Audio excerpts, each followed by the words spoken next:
Gracias por tu gran amor. Amén. Muy buenas noches y muy bendecidos a todos nuestros queridos hermanos aquí presentes en el Ministerio Te Exaltamos Dios de Miami. También un saludo cordial a todos los hermanos que nos están viendo a través de Facebook. En este momento usted puede tomar la oportunidad para invitar a aquellas personas a que se unan también a esta transmisión en vivo en Facebook Live. Damos una cordial bienvenida a los hermanos de California, a los hermanos de Buenos Aires, y declaramos que en esta noche el Señor tiene un mensaje poderoso para cada uno de nosotros. Así que en esta noche vamos a estar compartiendo un tema sumamente interesante, y el tema de esta noche, ya continuamos en la miniserie Conociendo a las 7 iglesias, conociendo las 7 iglesias, y esta es la parte número 2. Hoy vamos a entrar en materia y vamos a entender muchas de las cosas.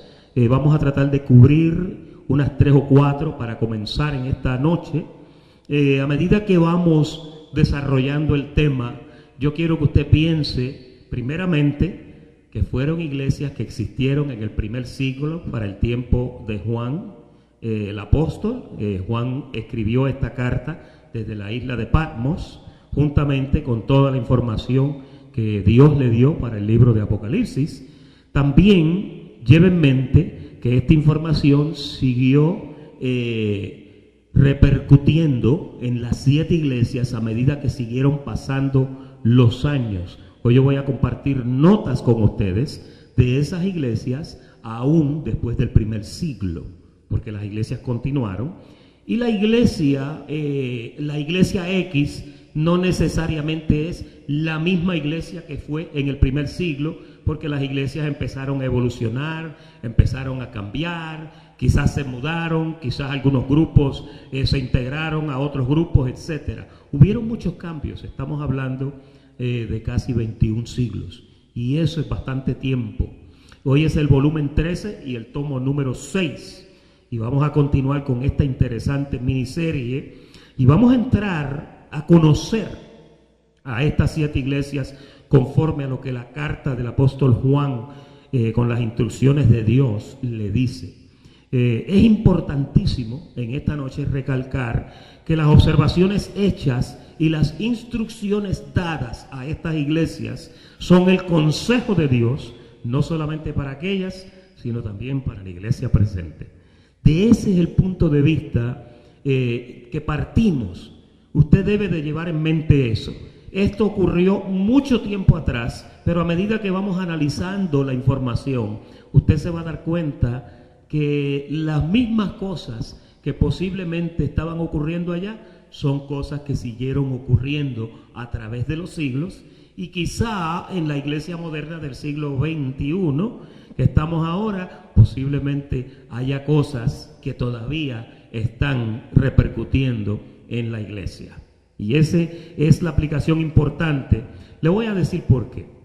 Por la sencilla razón de que si el Señor señaló algo allá en aquel tiempo pasado para X iglesia, es posible que si en una iglesia presente existe eso mismo, Dios no ha cambiado, Dios no cambia.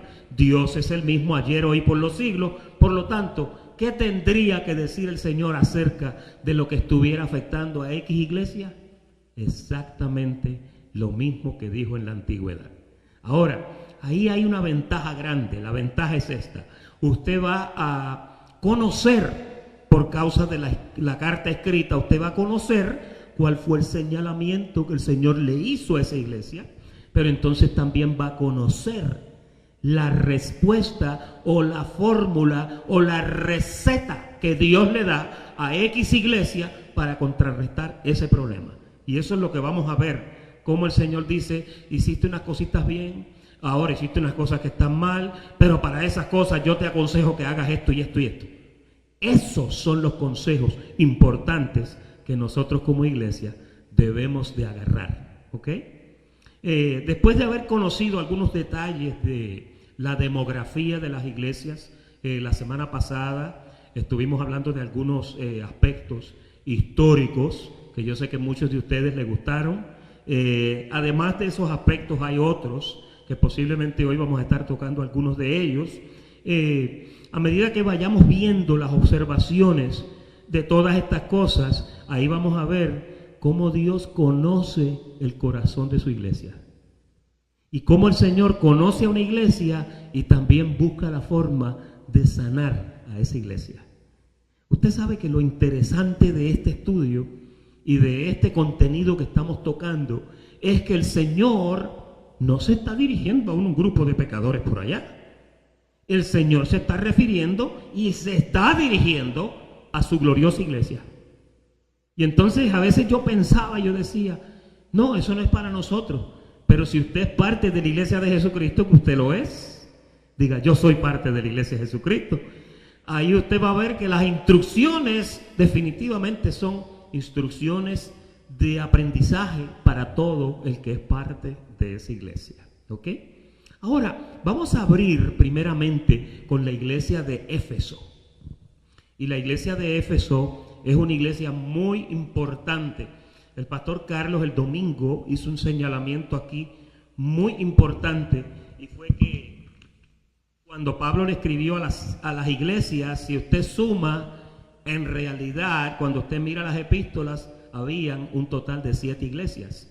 Muchas de las iglesias donde Pablo trabajó, donde Pablo predicó y donde Pablo edificó un fundamento, ahí también habían ya iglesias que habían sido levantadas por el apóstol Pedro y los apóstoles de Jesús. Cuando Pablo llegó a la escena, ya la iglesia de Jesucristo tenía años de estar establecida. Y durante el tiempo que Pablo estuvo sin conocer en el encuentro con Jesucristo, ¿usted sabe a lo que se dedicaba Pablo? Pablo se dedicaba a matar la gente de esas iglesias que Pedro había levantado. ¿Cuántos sabían eso? Las perseguía, le buscaba cartas oficiales del gobierno y mataba a esos cristianos o los metía presos. Pablo fue un perseguidor de la iglesia, fue un asesino en una indirecta, ¿no? Pero fíjese, todo era voluntad de Dios, porque después él mismo en una de sus cartas dice que Dios le plació, que me escogió desde el vientre de mi madre. Y ahí finalmente, hasta en el camino hacia Damasco, ahí el Señor se encuentra con él. Después los apóstoles no lo querían, porque el mismo Ananías, cuando el Señor le dijo, quiero que vayas a orar por Saulo, porque él está ya orando, Ananías le dijo, pero Señor, ese tipo persigue a la iglesia, ese tipo mata a los cristianos. Tranquilo, quédate quieto, que él es un instrumento que yo he escogido. Fíjese, pero ya Pablo había sido una persona non grata. Era un enemigo de la iglesia de Jesucristo, y ahora se constituye entonces en un apóstol que fue llamado para los gentiles. ¿Ok? Ahora, en la iglesia de Éfeso vamos a leer algunos versos para ver el contenido de lo que se le dice a esa iglesia conforme a esta carta del apóstol Juan. Dice Apocalipsis capítulo 2 versículo 1. Apocalipsis 2:1. Escribe al ángel de la iglesia de Éfeso, el que tiene las 7 estrellas en su diestra, el que anda en medio de los 7 candeleros de oro, dice esto. Usted sabe que cuando usted lee el libro de Apocalipsis y usted ve estas expresiones, por ejemplo ahí, Juan siempre, usted va a notar que siempre que él introduce una carta, cuando va a comenzar a hablarle a la iglesia, él comienza y dice, el que tiene la estrella, las 7 estrellas en su diestra, como 7 estrellas así. Hay personas y exégetas que dicen que las 7 estrellas eran las 7 iglesias, que las tenía presentes y cerca de él. Ahora, lo importante de esto es que es muy posible, hay otros pensadores y otros escritores que dicen que es muy posible que mientras el apóstol Juan estaba recibiendo esta visión, vio al Señor frente a él con unas estrellas, como una diadema con 7 estrellas, y posiblemente nuestro amado Juan está escribiendo basado también en lo que él está viendo. Si usted nota cuando dice ahí, el que tiene las 7 estrellas en su diestra, el que anda en medio de los 7 candeleros de oro. Usted ve eso, eso suena, ¿verdad que suena un poco ceremonioso? Suena como algo del tabernáculo, pero no sabemos si Juan lo estaba viendo, no sabemos si es Dios que le dice, mira, dile que el que tiene las 7 estrellas y los 7 candeleros. Yo cuando leo esto lo veo como un comentario que él en su visión está viendo. Eso es lo que yo me imagino. Porque ahora, cuando entramos en el verso 2, es que comienza la cita de lo que Dios quiere decirle a esa iglesia. Mira cómo comienza el verso 2. Yo conozco tus obras. Usted va a notar que en la mayoría de las cartas esa frase se repite una y otra vez. Mire, eso es algo que a usted y a mí como iglesia de Jesucristo jamás se nos debe olvidar. Dios conoce nuestras obras. Cuando tú te das cuenta y cuando tú haces esa verdad tuya, tú vas a caminar siempre pensando, Dios conoce mis obras. Dios conoce las intenciones de tu corazón. Dios conoce los pensamientos de lo que tú quieres hacer. Dios conoce cómo tú piensas acerca de este o de aquel o del otro. Pero cuando tú conoces que Dios conoce tus obras, tú empiezas, mira, a ajustar tu carácter, empiezas a modificar, hasta tus pensamientos comienzan a cambiar, porque ahora tú te encuentras desnudo frente a la presencia del Señor, porque Él lo escanea todo. Ahora, Él le dice, yo conozco tus obras y tu arduo trabajo y paciencia. Hay veces que nosotros hacemos trabajos y nosotros pensamos que quizás alguien no los apreció, o caramba, yo vine a trabajar y nadie vino, o yo hice esto y nadie me dio gracia. Dios conoce tus obras y Dios conoce tu arduo trabajo.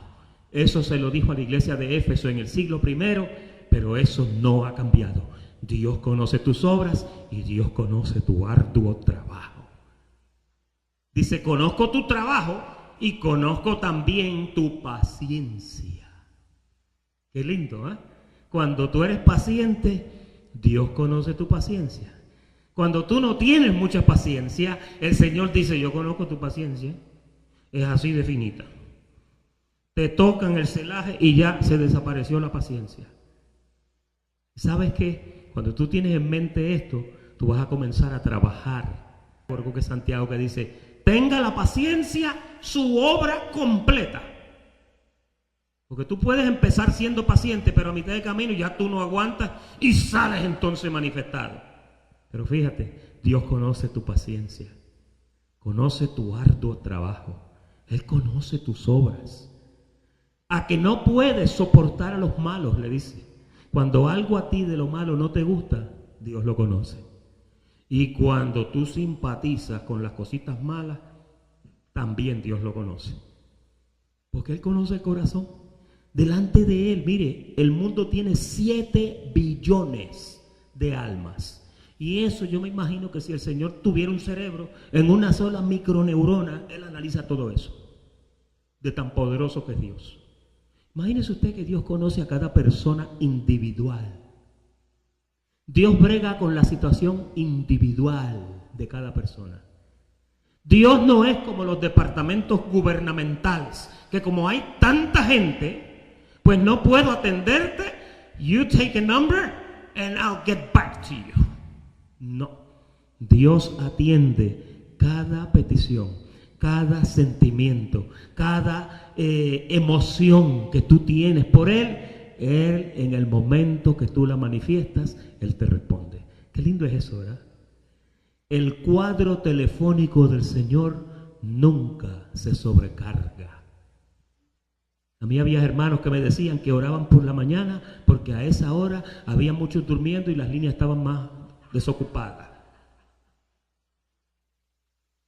Cuando tú estás en medio de la prueba, yo siento que Dios te está hablando.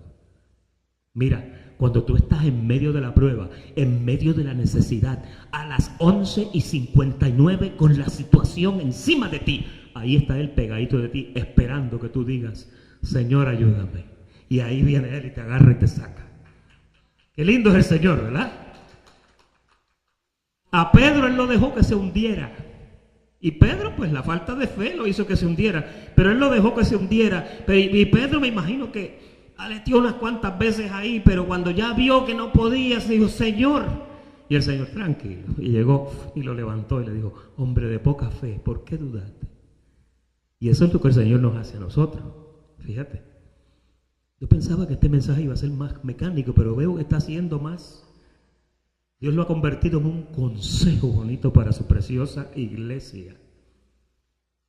Y has probado a los que se dicen ser apóstoles y no lo son.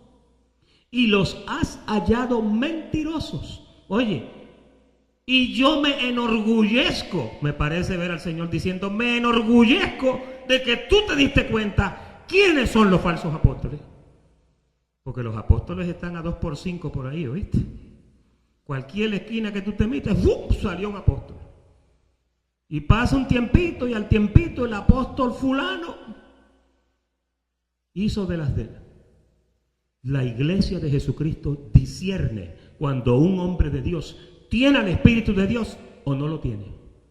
Cuando el hombre de Dios se para aquí y comienza a hablar, tu espíritu discierne lo que ese ángel en esa iglesia está diciendo. Inmediatamente tu espíritu te dice, eso es para ti. Eso es para ti.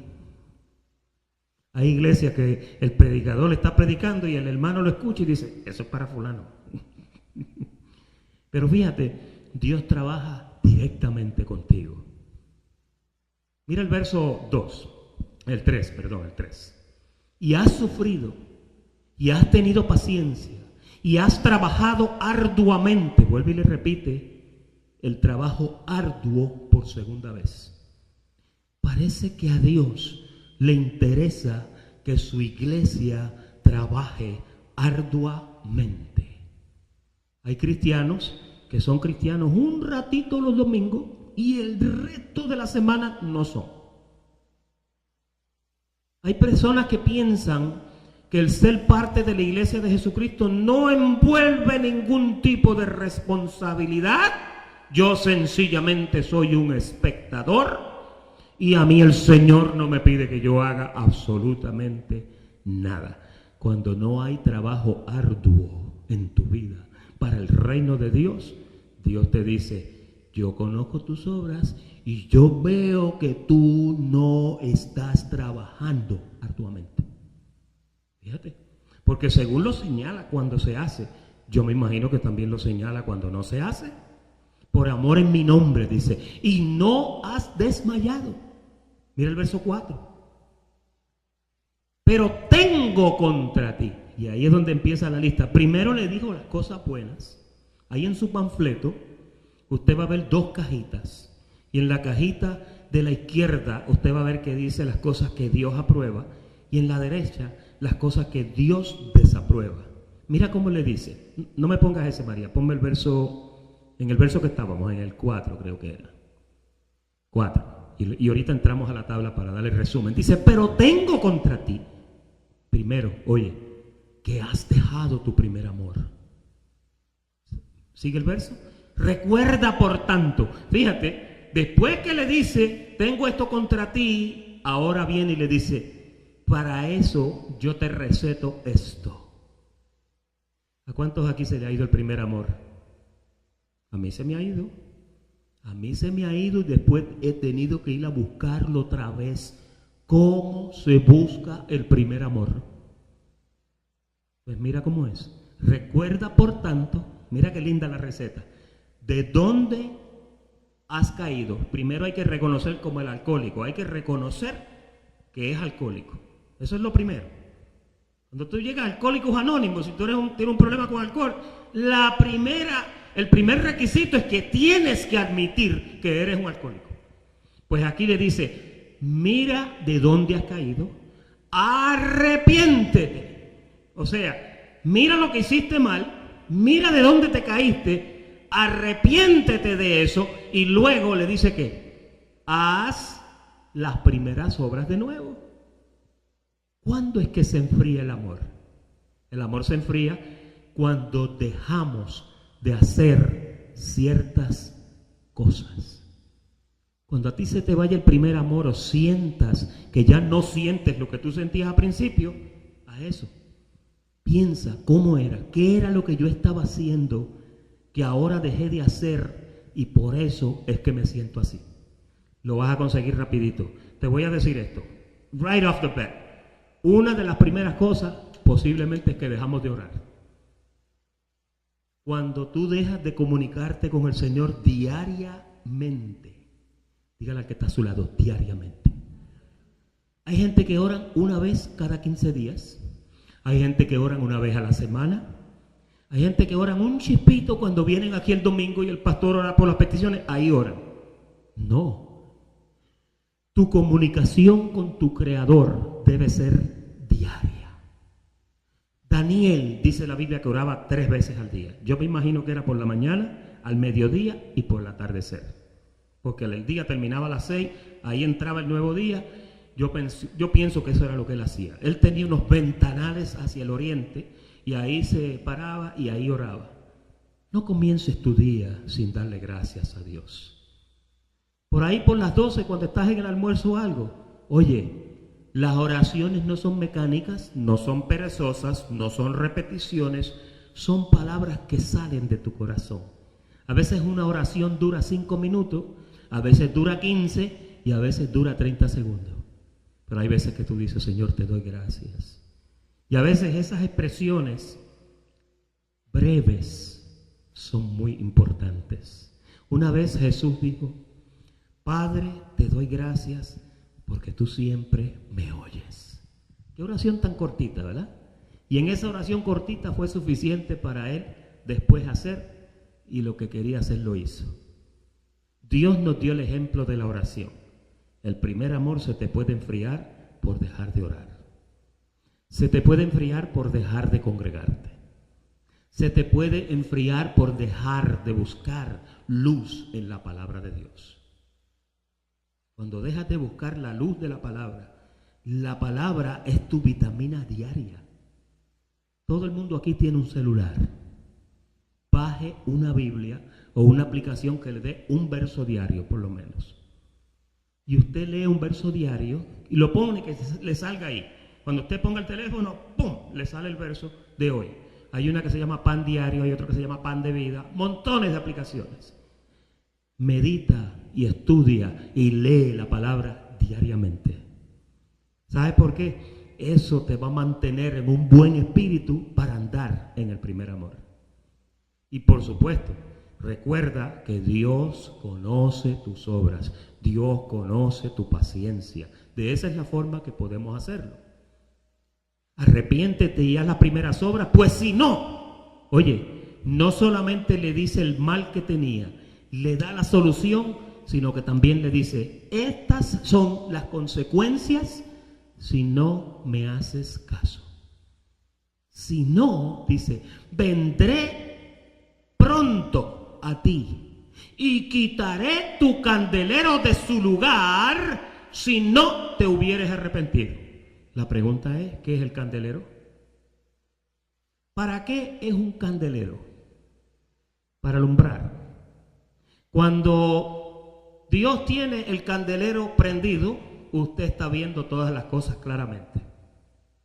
Si tú empiezas a perder el amor y te alejas y no te arrepientes, no mira de dónde caíste, no empiezas a hacer las primeras obras, el Señor viene y le hace a la velita. Y cuando te apagan el candelero, ¿sabes lo que te pasa? Te enfrías. Hay millares de cristianos fríos por todas partes del mundo. Las iglesias están llenas de cristianos fríos, de cristianos apáticos a la presencia del Señor. Y en la última iglesia, cuando estudiemos a la Odisea, tú vas a ver que estaban tibios. Y eso de tibio al Señor no le gusta porque es una mezcla de frío y caliente. Fíjate. Le decía el Señor, ojalá fuese frío para calentarte, ojalá fuese caliente. Pero ellos entramos más tarde. Qué lindo que dice, quitaré tu candelero de tu lugar si no te hubieres arrepentido. Ahora vuelve y le tira otras florecitas. Pero tienes también esto, que aborreces las obras de los nicolaítas, los cuales yo también aborrezco. El que tiene oído, oiga lo que el Espíritu dice a las iglesias. Al que venciere, le daré a comer del árbol de la vida, el cual está en medio del paraíso de Dios. Ahí hay una revelación poderosa, porque el árbol de la vida en Génesis estaba en medio del huerto. Y Dios allá puso un ángel con una espada encendida que revolvía, pero ahora Juan aquí lo vio y dice, ahora lo vi y estaba en el paraíso. ¿Y dónde es el paraíso? Pablo, cuando fue al tercer cielo, dice que fue llamado ¿a dónde? Al paraíso. Fíjate, hay unas cosas importantes aquí, porque a Dios lo que no agradó al Señor era que habían dejado su primer amor, ¿verdad?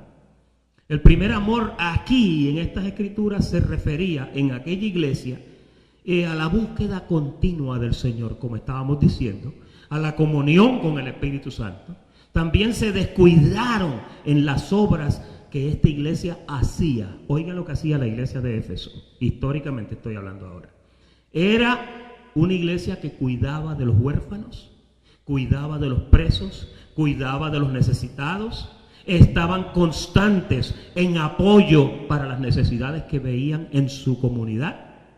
Y cuando el apóstol Juan escribió en su carta, además de esto, allá en primera de Juan 4:20, no lo tenemos que poner, él decía, el que tiene bienes en este mundo y ve a su hermano tener necesidad y cierra contra él su corazón, ¿cómo mora el amor de Dios en él? Parece que él, cuando volvió, empezó a ver eso y también lo incluyó en su carta. Cuando tú te olvidas de los que tienen necesidad, cuando tú te olvidas del que se llevaron preso, cuando tú te olvidas del que está en una situación y tú sencillamente andas ahí en tu vida, enfocadito en tu vida y el resto no te importa, tú te enfrías. Y a Dios no le gusta eso. A Dios le gusta que tú estés en el cuerpo, que tú estés buscando donde hay una necesidad para Él usarte para que tú suplas esa necesidad. Mire, a veces los hermanos aquí a veces se visitan y hay veces que un hermano visita al otro o una familia visita a la otra y en esa visita hay unas cosas tan lindas que suceden y de momento esa visita se convirtió en un aliciente, en una sanidad, en un levantamiento para alguien que estaba caído y lo necesitaba. Y fíjate, esa es la función de los miembros de la iglesia, que ellos mismos, dice la Biblia, que se fortalecen unos a los otros, se van fortaleciendo en amor. Tú no puedes ser un cristiano forastero, llanero solitario, que nadie sabe de ti, que andas con una máscara en un caballo blanco y el amigo tuyo es un indio. Eso no pega ni con cola. Por eso es que el llanero solitario es tan extraño. Y entonces lo que Dios está buscando es que la iglesia comprenda que es un cuerpo. La iglesia es un cuerpo compuesto de muchos miembros y cada miembro tiene una actividad propia. Dios a uno lo usa para esto, al otro para lo otro. Así que, en resumen, para esta iglesia, vamos a ver ahora las cosas que Dios le dijo a favor y las cosas que Dios aprueba de ellos. La primero,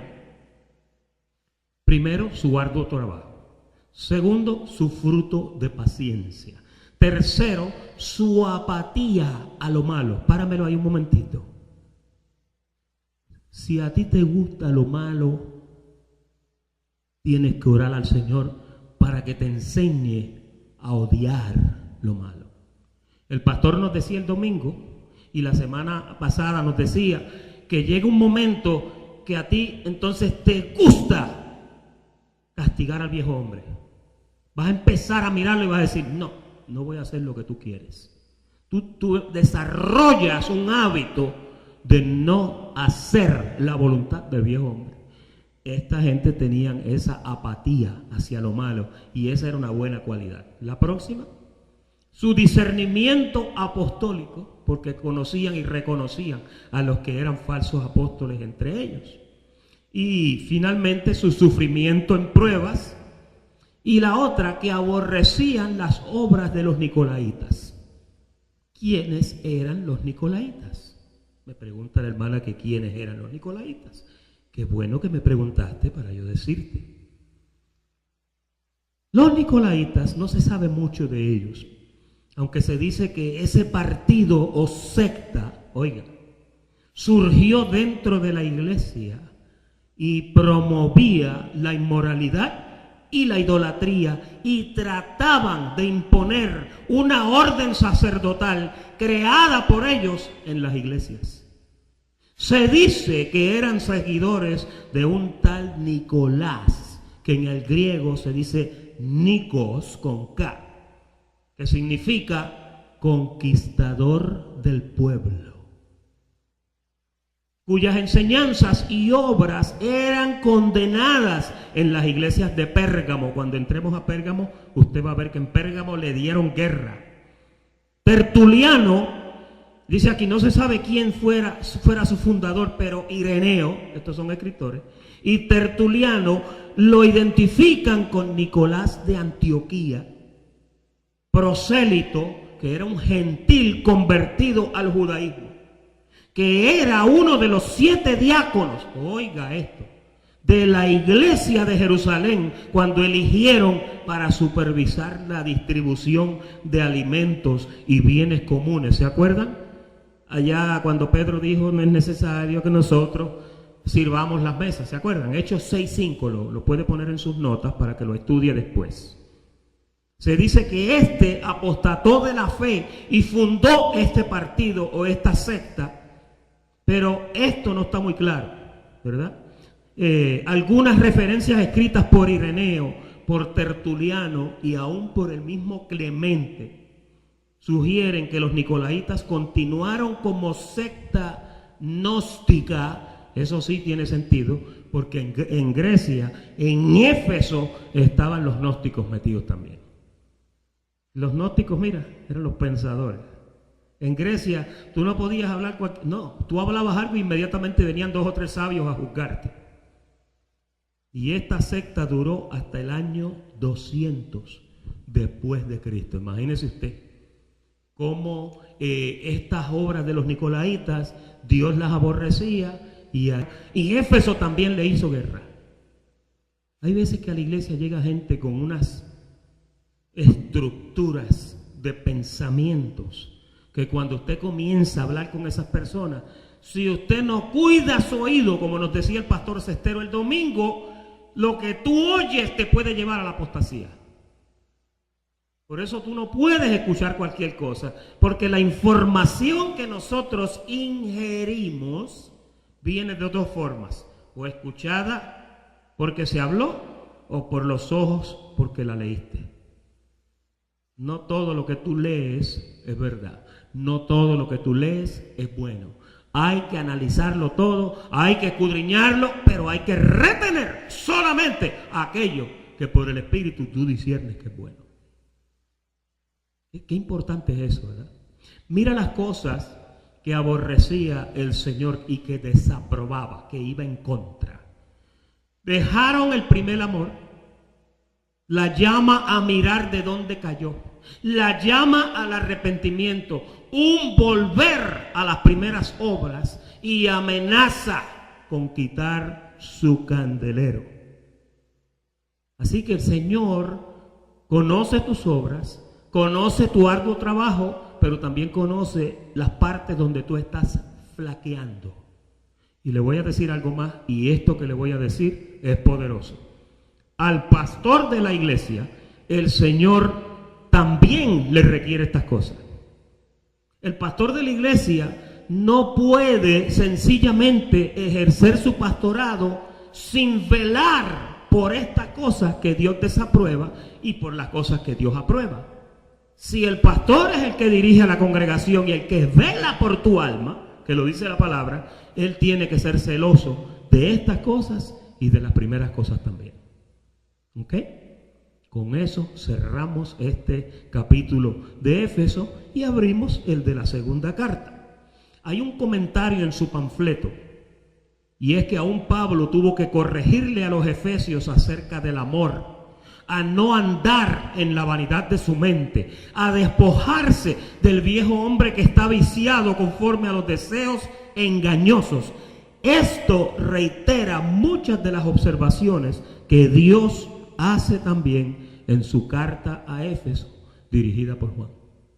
Yo pienso que un consejo fue para la iglesia apostólica de los apóstoles de Jesús bajo el apóstol Pedro, y en la carta de Pablo Dios corrige también a las iglesias gentiles con lo mismo.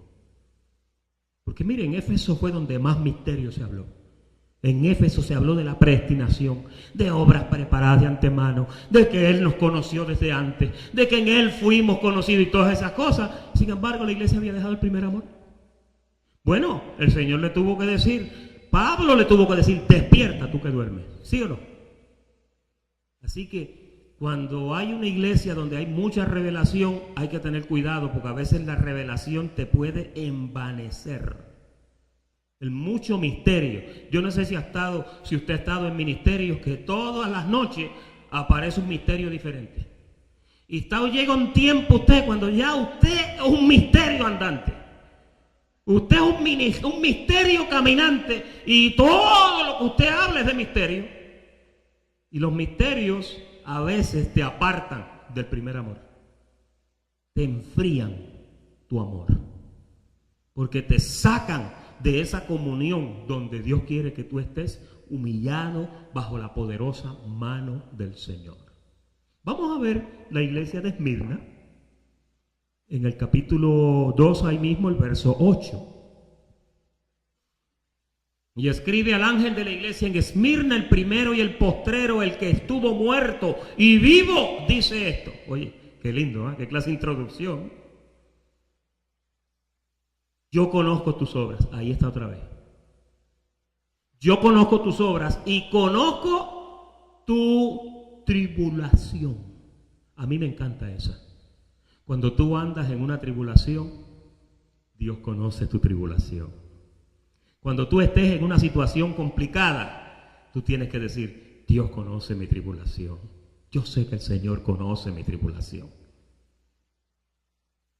Porque mira, Él está pendiente, todo lo que tiene que ver contigo, a Él le importa. Él está pendiente de tu salud, Él está pendiente de tu familia, Él está pendiente de tus bienes, de tu trabajo, de tu chequera. Él te vela si tú siembras o no siembras. Cuando siembras, mira con qué corazón tú lo haces. ¿Sabes por qué? Porque cuando tú lo haces con buen corazón, dices, wow, ¿qué clase de bendición le voy a soltar? Porque lo veo que no está arraigado ni amarrado en las cosas terrenales. Le voy a dar hasta que ya no pueda más. ¿Tú sabes lo que dice la Biblia? Dice que el Señor nos da mucho más allá de lo que nosotros podemos entender. Hasta en el viejo pacto allá en Malaquías decía, abriré las ventanas de los cielos y derramaré de los cielos bendición hasta que sobreabunde. Mire, que cuando algo abunde es bueno, pero que sobreabunda, eso es más. Pues Dios está pendiente de todas tus cosas. Él conoce tus tribulaciones y conoce tu pobreza también. Y en paréntesis me encanta que dice, pero tú eres rico. Pero a veces cuando tú veas que las cosas no están como tú quisieras que estuvieran, recuerda, Él se hizo pobre para con su pobreza enriquecernos a nosotros. Y cuando tú pasas por una situación, es cuestión de tiempo. Si tú te mantienes fiel, si tú te mantienes paciente, esperando, definitivamente Dios va a suplir todas las necesidades que tú tengas. Si no, Él no sería un padre responsable, ¿sí o no? Y la blasfemia de los que se dicen ser judíos y no lo son, sino sinagoga de Satanás. Y esa expresión de sinagoga de Satanás dice, no temas en nada de lo que vas a padecer. He aquí, oye, el diablo echará a algunos de vosotros en la cárcel para que seáis probados y tendréis tribulación por 10 días. Sé fiel hasta la muerte y yo te daré la corona de la vida. Cuando tú leas en Apocalipsis que dice al que venciere, ahí no está hablando de vencer para salvarte. Al que venciere es al que soporte, al que se mantenga firme, paciente, sabiendo que Dios lo va a librar. Porque vencer para la vida eterna, eso ya Dios lo hizo por ti, porque tú no lo podías hacer. Cuando usted vea la expresión al que venciere, no lo asocie con lo que ya Él hizo en la cruz del Calvario. Esa vencida ya está realizada y ya Él te la entregó a ti esa victoria. Pero al que venciere es al que aguante, al que tenga paciencia, al que no desmaye. A eso es que se refiere. ¿Ok? El que tiene oído, oiga lo que el Espíritu dice a las iglesias. Fíjate que en la iglesia de Esmirna vamos a ver las cosas que Dios le señala en la nota. Y dice, estas son las cosas que Dios aprueba. Conoce su pobreza y les dice que son ricos. Eso es lo que no se ve. Segundo, conocían a los blasfemos farsantes judíos de la sinagoga de Satanás. Les alerta de prisiones y pruebas y sufrimientos venideros. Esto, muchos de los exégetas creen que esto era aplicable para la iglesia de aquel tiempo. Históricamente se puede corroborar que eso sucedió en el siglo I. Les alerta, ahí los exhorta a soportar, o sea, a vencer. Y estas cosas, hermano, cuando usted las mira, usted se da cuenta que el Señor está pendiente de su iglesia. Hay una nota ahí en su panfleto.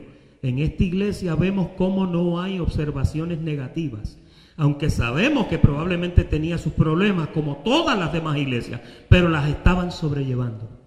Este es un detalle importantísimo porque aparentemente había sido enseñada a gozarse en las pruebas como los de la iglesia de Tesalónica. Quiero leerte algo con referencia a la sinagoga de Satanás, ¿ok?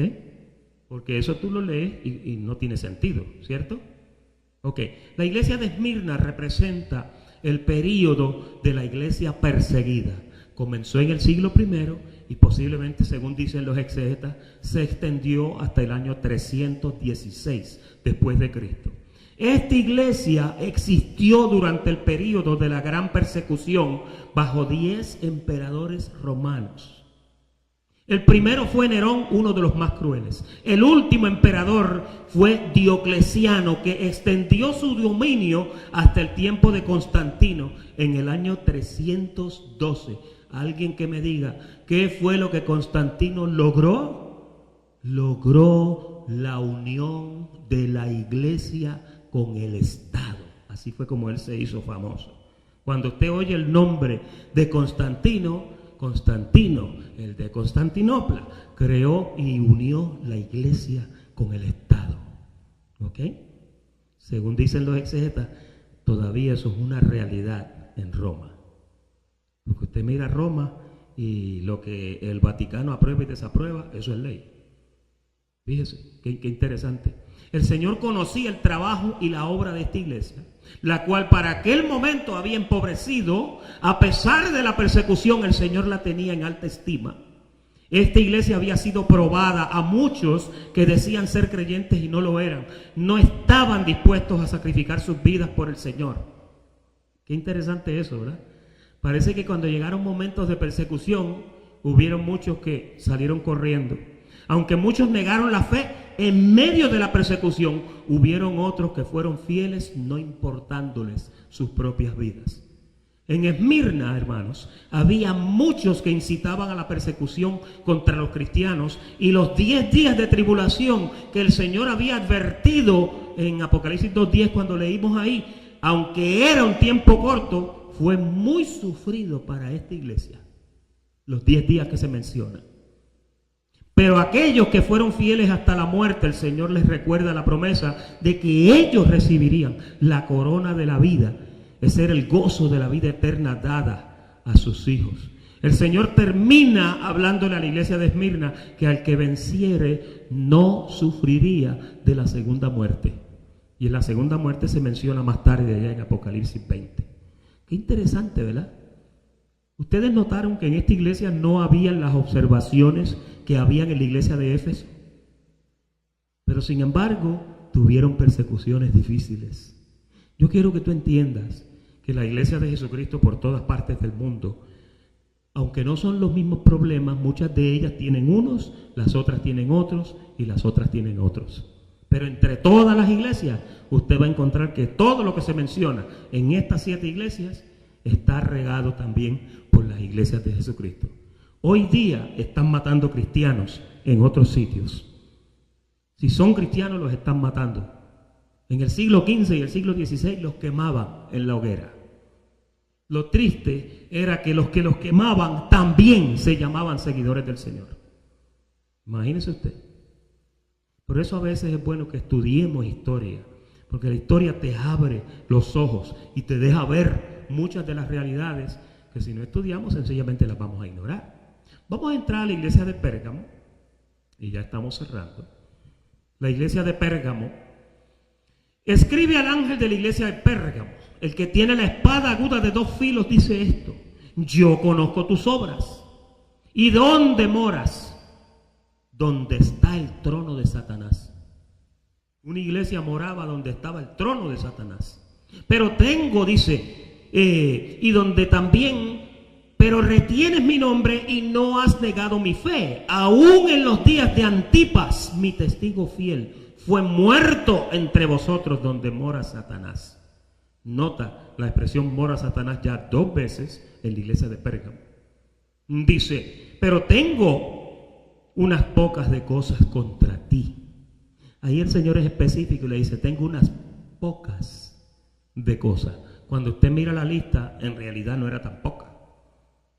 Dice, tengo unas pocas cosas contra ti, que tienes ahí a los que retienen la doctrina de Balaam, que enseñaba a Balac a poner tropiezo entre los hijos de Israel, a comer de cosas sacrificadas a los ídolos y a cometer fornicación.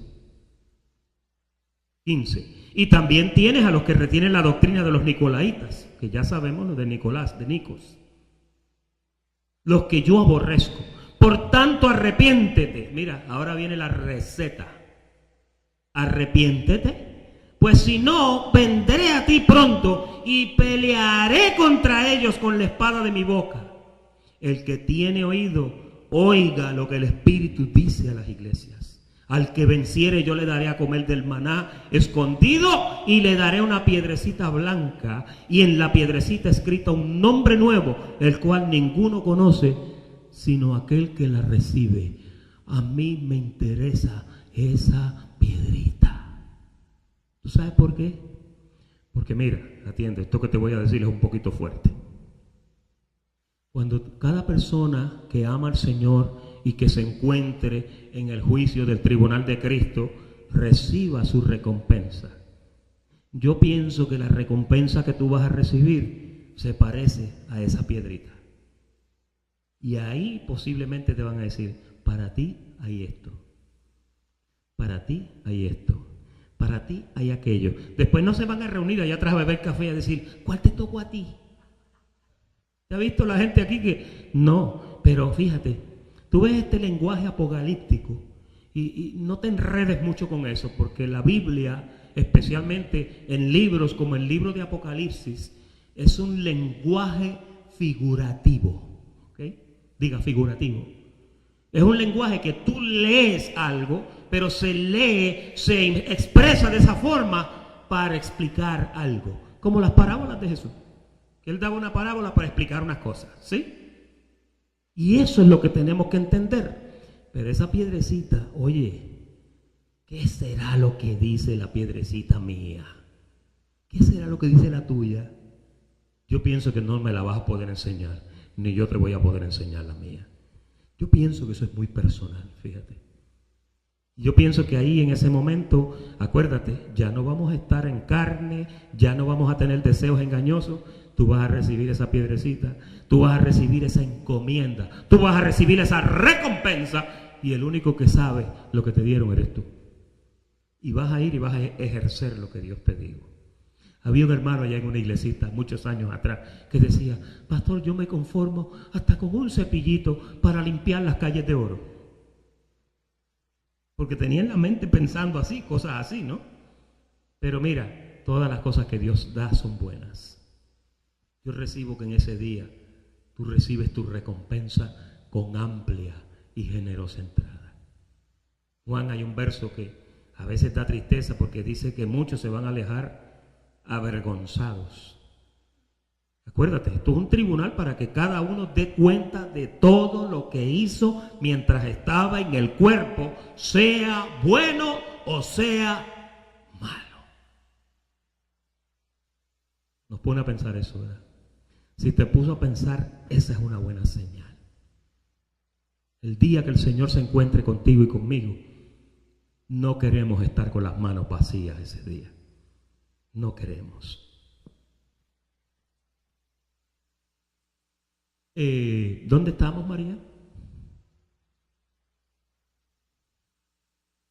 Ok, sí, ahí está, lo que Dios aprueba, gracias.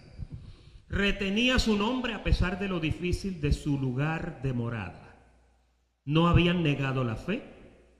Menciona a Antipas, el mártir. Y en las negativas,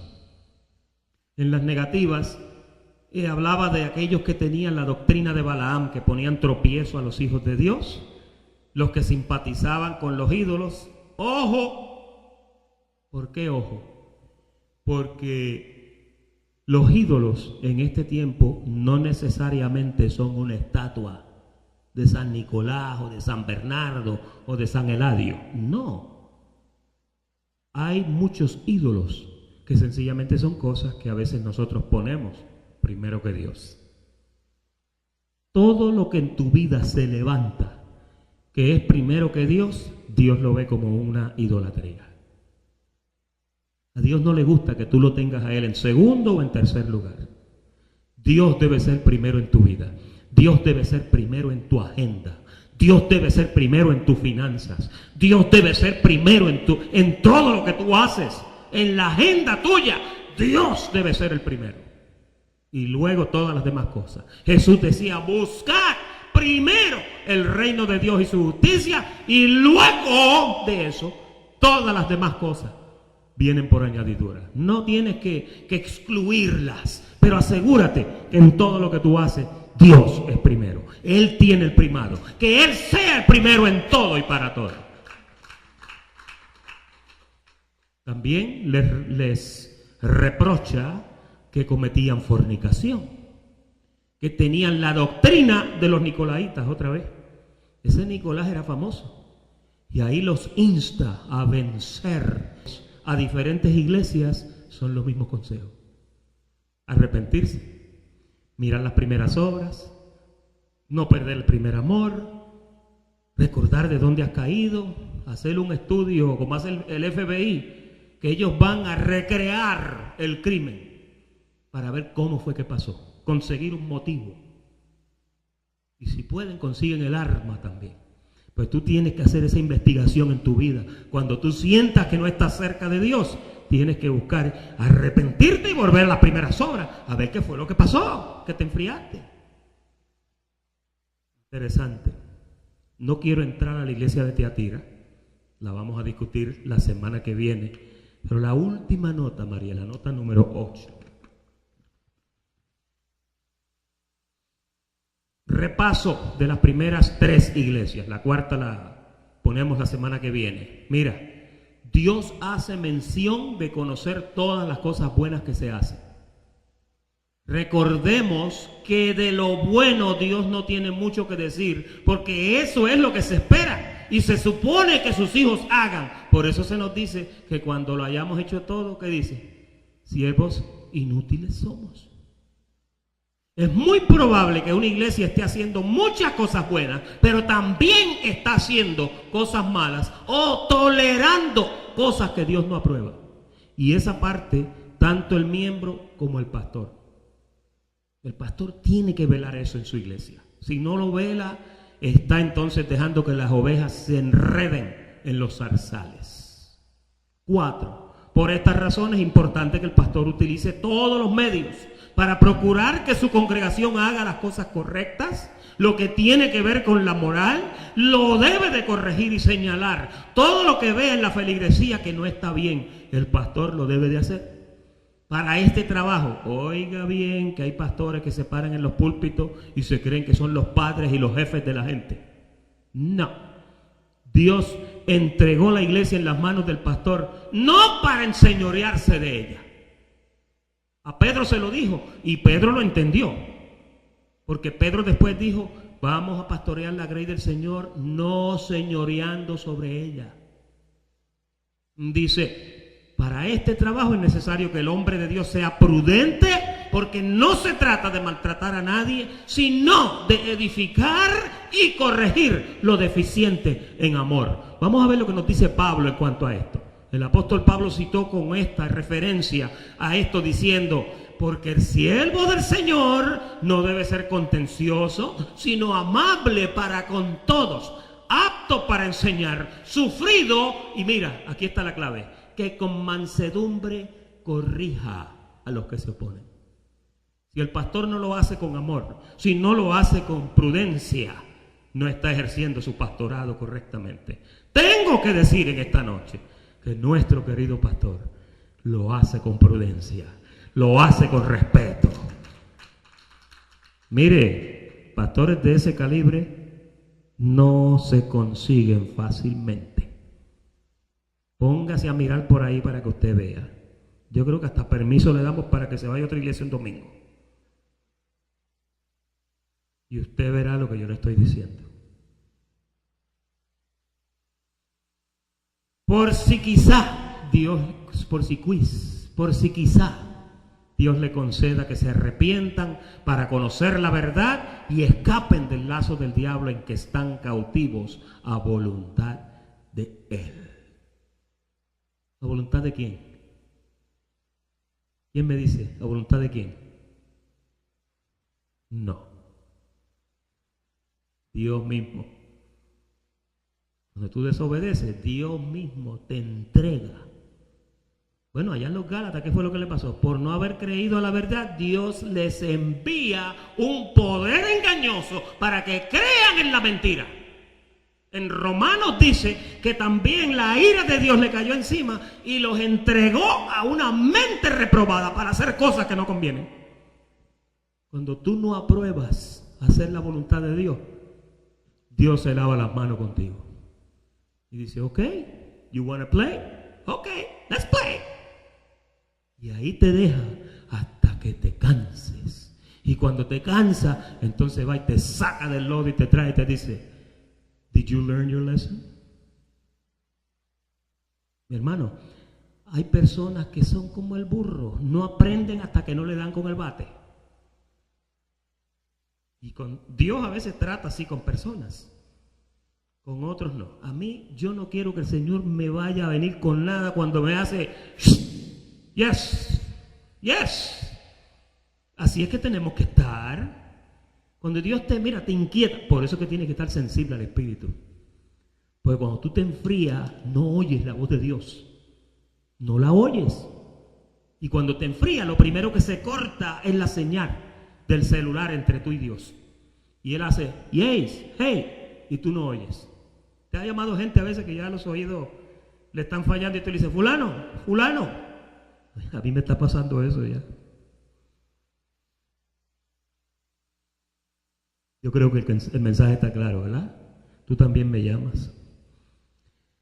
Así que la semana que viene estaremos abordando las otras iglesias y abundaremos más en consejos prácticos que nos ayudarán a crecer aún más. Muchas gracias por la atención prestada. Esa es la primera o la segunda parte de Conociendo a las Iglesias. Muy bendecidos y muy buenas noches.